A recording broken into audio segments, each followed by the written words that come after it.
Titolo: A festa di San Martino 2020. Come ogni anno, in questi giorni speciali, a Catania, ogni quartiere popolare diventa una tribù di indiani.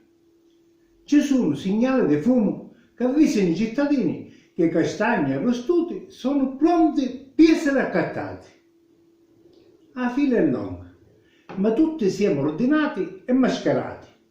Avanti, grida contento venditore, non vi affondate, state distanziati, c'è roba per tutti, non vi spagnate.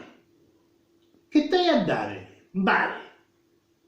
1 chilo di castagni e 1 litro di vino. In casa siamo 2, ne può bastare. Prima di mi ritirare, passo dal panificio, accatto un poco di crispetti, chine di ricotta e un po' con l'ancione. Per colpa del Covid, sto anno è meglio ascoltare i consigli di codici che se vogliamo bene, parenti e amici, è meglio che stanno tutti lontani. Pazienza, vuol dire che io e mia moglie, e meno male che ne vogliamo bene, brindiamo soli. Caro San Martino, tu sai, la festa è triste perché manca il festino.